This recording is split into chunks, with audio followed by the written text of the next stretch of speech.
Olá, meus irmãos e amigos, meditando outra vez no livro dos Salmos, estamos agora no Salmo número 57.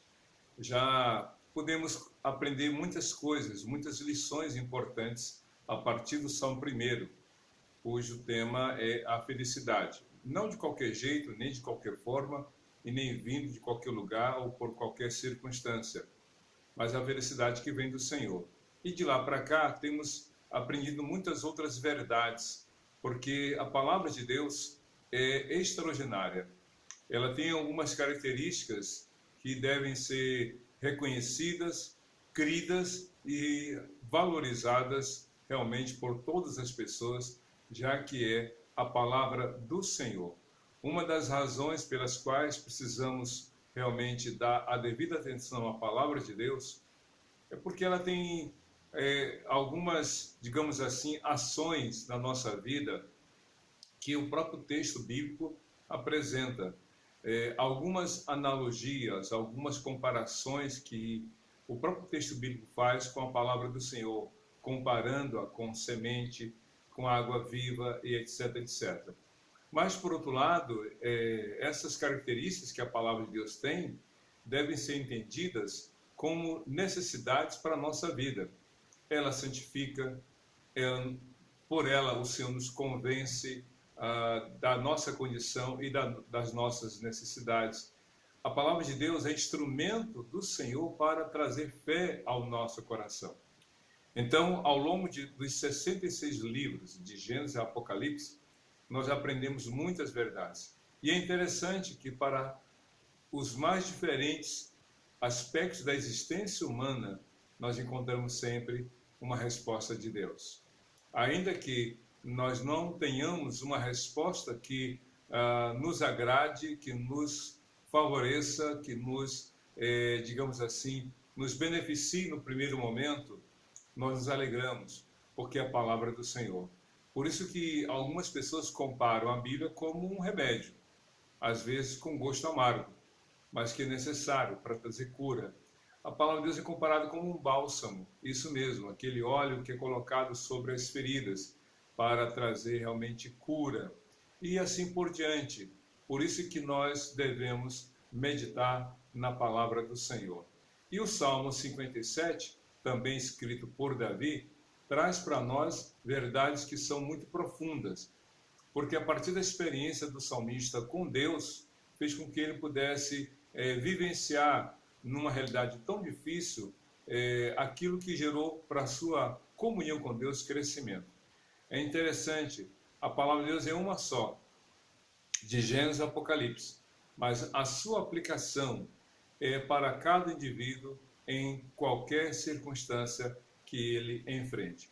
E no Salmo 57, o que nós podemos aprender é a experiência que Davi teve, que fica, digamos assim, quase que presente nas entrelinhas do texto. Salmo 57 diz assim o título: para o mestre de música, de acordo com a melodia, não destruas. Poema epigráfico davídico, quando Davi fugiu de Saul para a caverna. Esse título já mostra a dramaticidade da experiência que Davi viveu. Davi, como nós já sabemos, foi ungido rei, ainda um adolescente, entrando para a juventude. Ele era o filho mais novo de Jessé e foi ungido rei diante dos seus irmãos e diante da sua família, o que o colocou em destaque, como também em uma expectativa foi criada. Foi ungido, mas quando seria coroado rei? Fico imaginando, né?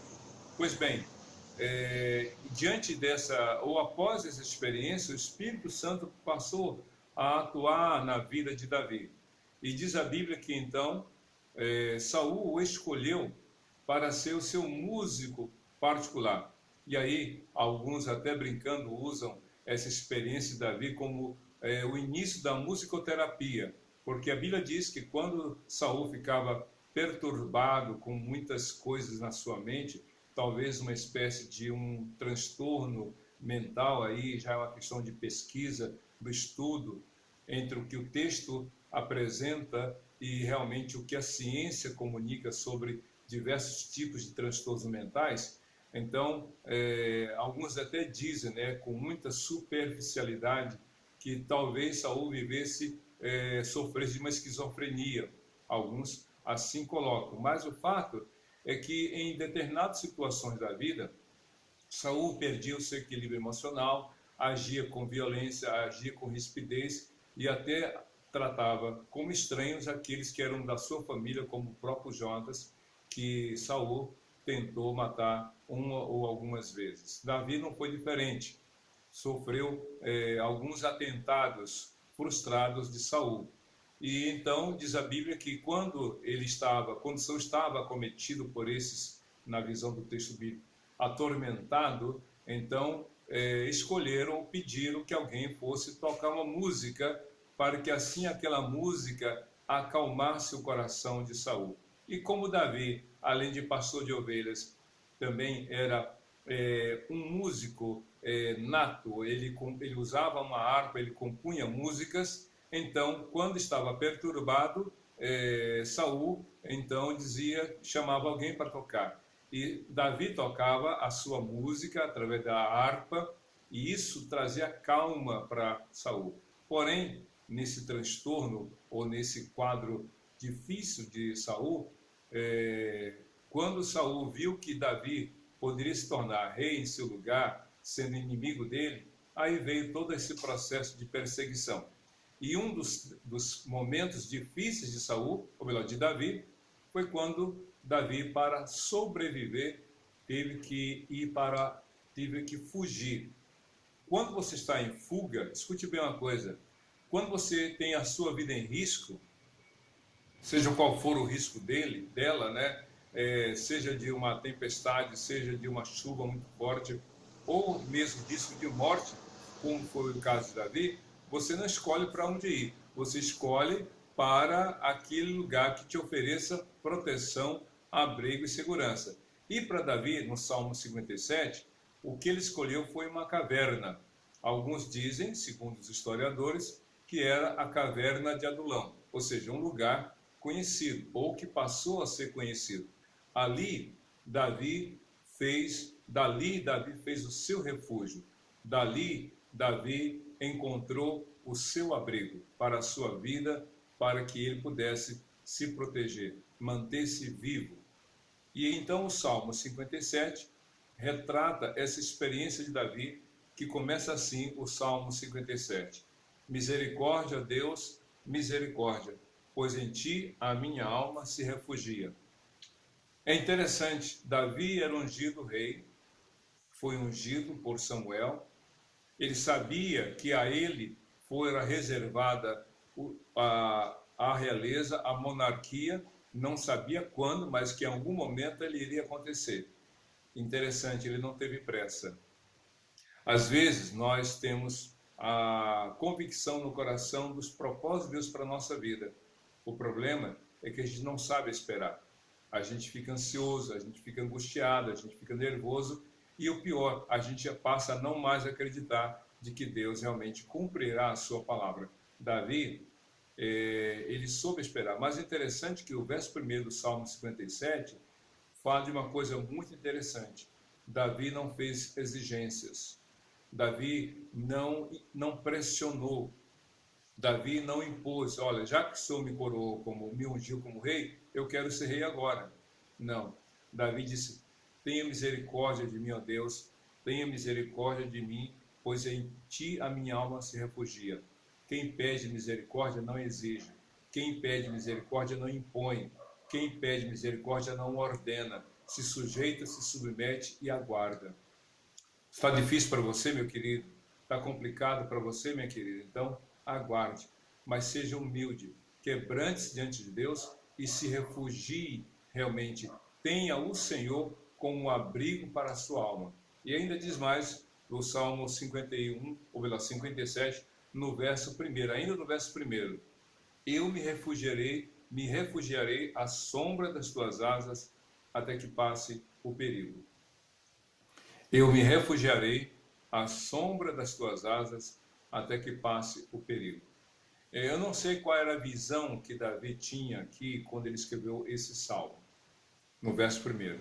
Mas vamos imaginar, ele que era camponês, ou melhor, pastor de ovelhas, que saía de casa cuidando ou levando as ovelhas do seu pai para o pasto, sem dúvida alguma, nessa vida de trabalho no campo, ele pôde contemplar algumas cenas que marcaram a sua vida. E eu acho que uma delas é daquele momento em que a tempestade se aproxima, o céu, como alguns dizem, está se formando ali uma grande tempestade, e então a galinha abre as suas asas e solta um som muito específico, de modo que os seus filhotes se aninham e se refugiam debaixo das asas da galinha. Eu fico imaginando isso.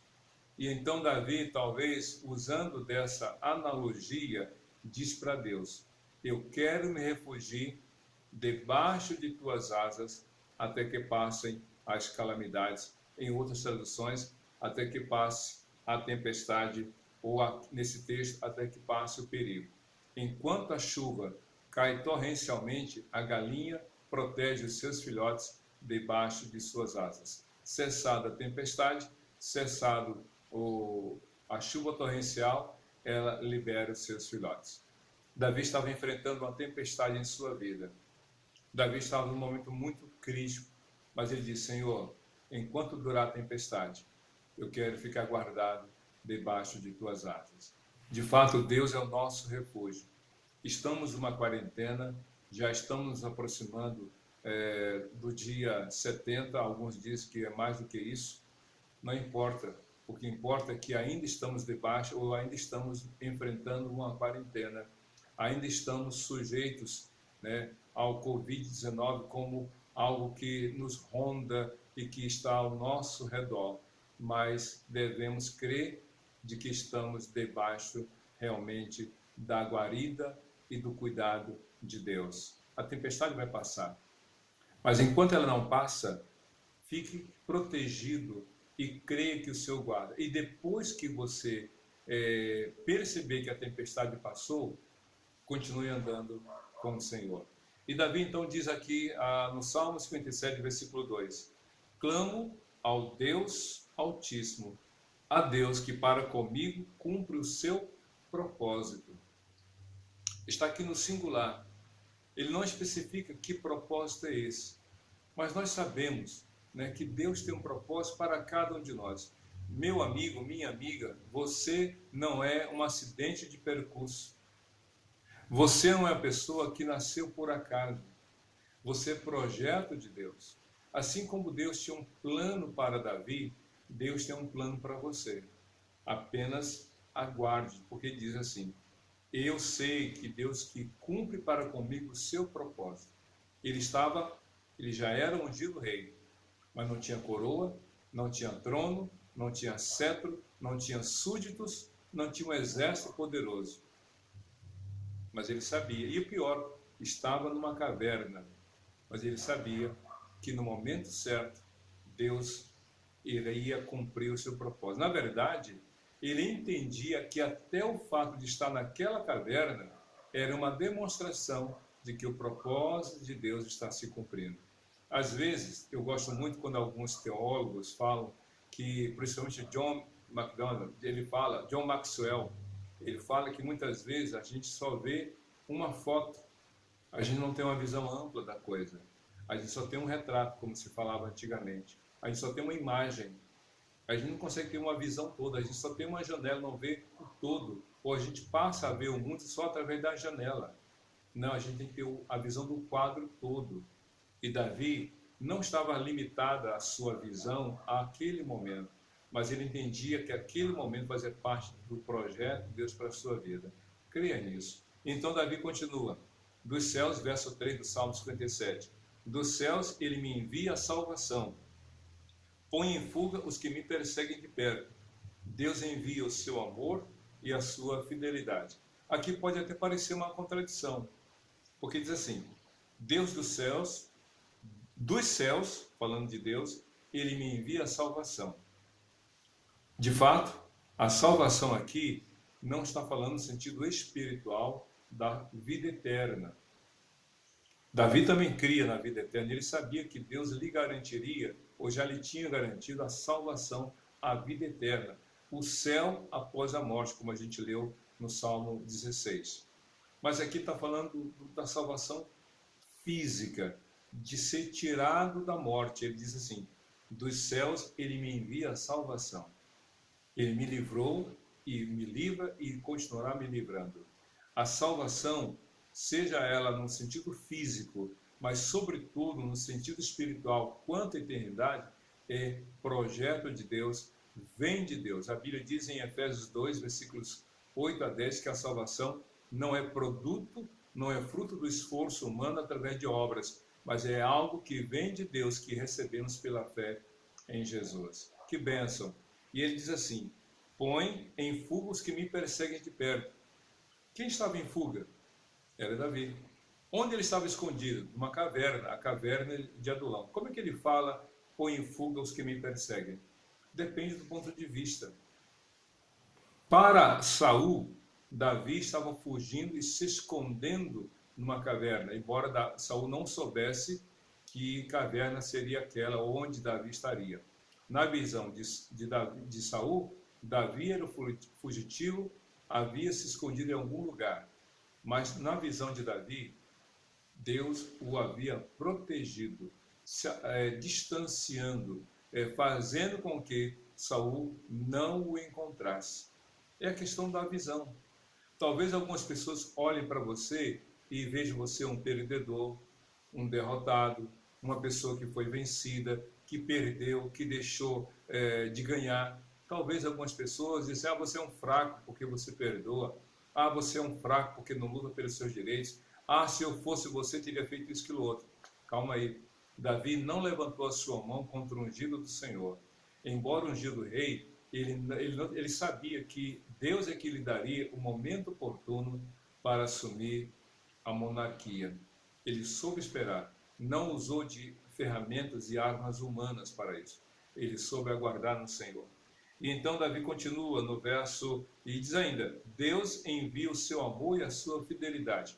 Novamente esse binômio, né? Amor e fidelidade, verdade e misericórdia. Davi usa nos seus salmos essas palavras muito fortes que dão sustento em termos de alicerces e que dão proteção em termos de estar ladeando a vida dele, Deus, através do seu amor e da sua fidelidade. E no verso 4 ele diz assim, estou em meio a leões, ávidos para devorar.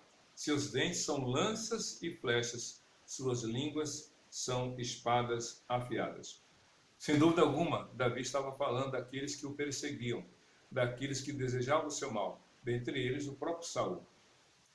Davi entendia que o seu problema, a sua dor, o seu sofrimento estava ali como consequência realmente de uma vida que optou em esperar em Deus. E aqueles desejavam o seu mal, desejavam que ele sofresse. Então, Davi traduz ou compara os seus perseguidores como leões famintos, cujas garras estão expostas, cujos dentes estão à mostra para trucidar, para destruir, para matar. De fato, 1 Pedro capítulo 5, versos 8 e 9, principalmente o versículo 8, Pedro fala que o diabo, o inimigo de nossas almas, ruge como leão, esperando a quem possa devorar. O leão não negocia com a presa. O leão não faz um acordo, não entra em armistício, não dá uma trégua. Não, o leão veio para matar, ele destrói a presa. Então Davi se sentiu ali acossado, cercado, diz o texto, estou em meio a leões. Como é difícil viver num ambiente de tanta hostilidade. Davi não levantou não levantou um dedo contra Saul, não falou nada contra Saul. Mesmo assim, Saul quis matá-lo. E talvez você esteja sendo vítima de perseguição, de ódio gratuito, de desejo de que o mal aconteça sobre você. Mas confie em Deus. Continuando, diz Davi, a partir do verso 5, enquanto que nos versos 1 a 4 ele descreve toda a sua dramaticidade, no verso 5, a partir do verso 5, ele fala algumas coisas muito interessantes sobre sua disposição interior. Diz aqui no verso 5, Ser exaltado, ó Deus, acima dos céus, sobre toda a terra esteja a tua glória. Parece que essa frase está fora de contexto. Não, porque como é um cântico, como é um hino de louvor a Deus, os salmos são canções, Davi colocou esse estribilho. No meio de toda essa narrativa dramática, ele fala: ser exaltado, ó Deus, acima dos céus, seja sobre toda a terra a tua glória. Ou seja, enxergar a ação de Deus em meio ao caos. Glorificar a Deus em meio aos problemas. Exaltar ao Senhor em meio às dificuldades. É isso que Deus espera de você, de mim, de todos nós. O apóstolo Paulo disse em textos diferentes: em tudo dai graças, porque esta é a vontade de Deus para convosco em Cristo Jesus. Isso na primeira carta aos Tessalonicenses. Em Efésios ele fala: por tudo dai graças, em tudo e por tudo devemos ser gratos ao Senhor. Então, diz ainda no verso 6 do Salmo 57, preparam armadilhas para os meus pés, fiquei abatido, abriram uma cova no meu caminho, mas foram eles que nela caíram.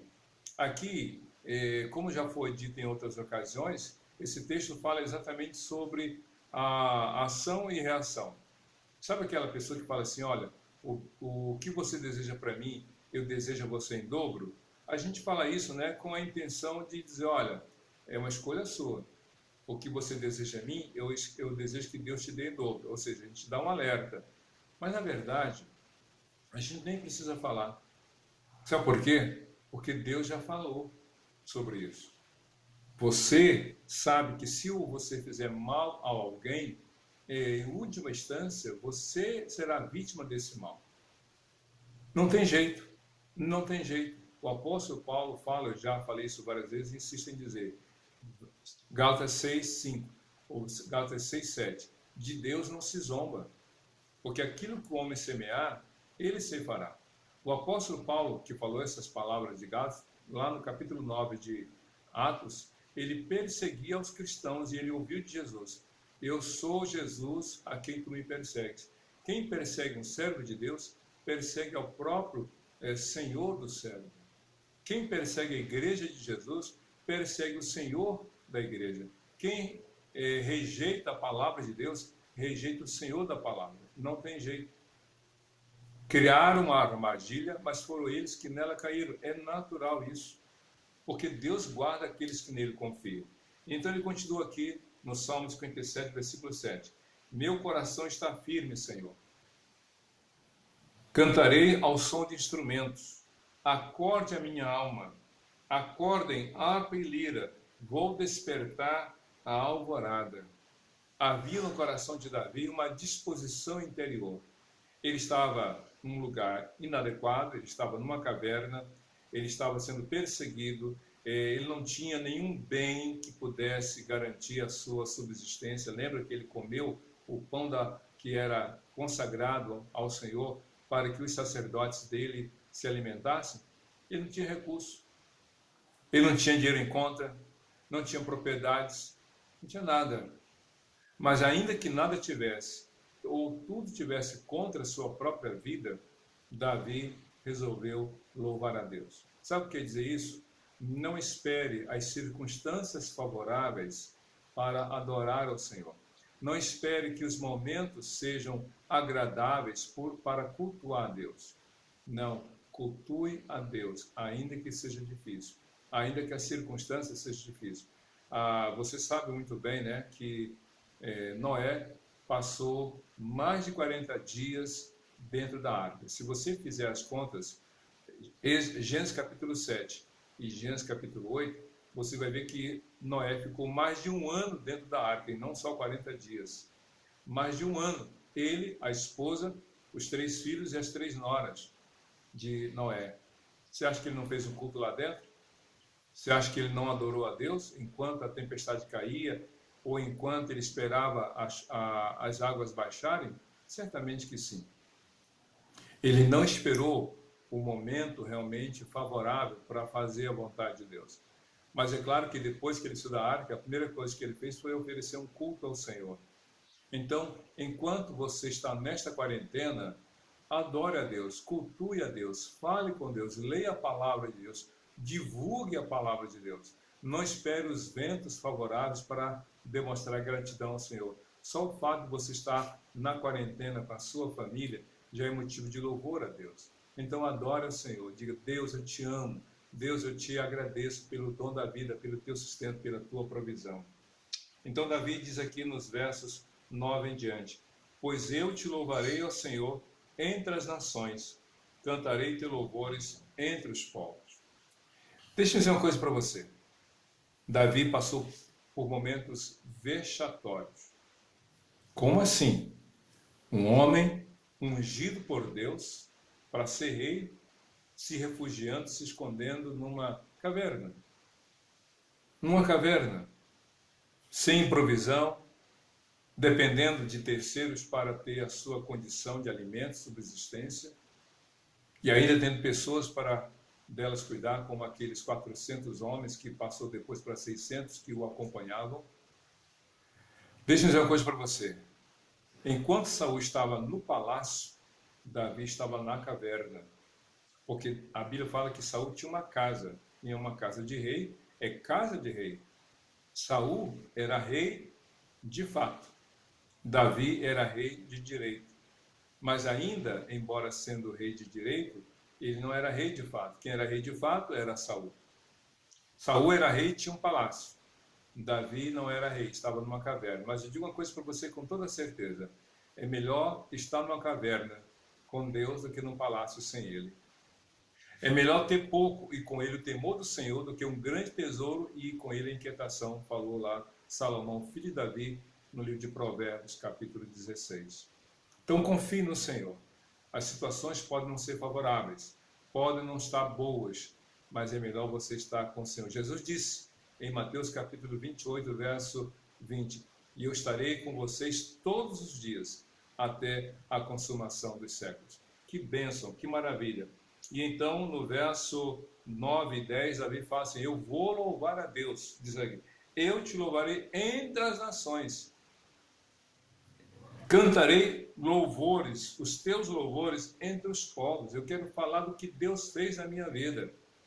Eu quero falar para os outros o que Deus fez. Davi certamente não haveria no coração dele constrangimento de dizer: olha, teve um tempo que eu passei na caverna, mas eu passei com Deus. A caverna ficou e eu segui a minha vida. Que bênção. Então ele termina o salmo dizendo no verso 10 e o 11: pois o teu amor é tão grande que alcança os céus, a tua fidelidade até as nuvens. Falando de algo tão inatingível, inalcançável pelo esforço humano. O teu amor é tão grande que alcança os céus. Para quem está na terra, o céu é um lugar inatingível pela sua grandeza.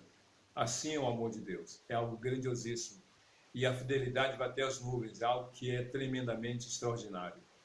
E o Salmo 57 termina dizendo o seguinte no verso 11: se exaltado a Deus acima dos céus, seja sobre toda a terra, ou sobre toda a terra esteja a tua glória. Como refrão, esse Salmo, o verso 11, que é a mesma letra do Salmo, do versículo 5, ele colocou no meio e termina o Salmo dizendo: se exaltado a Deus acima dos céus, sobre toda a terra esteja a tua glória.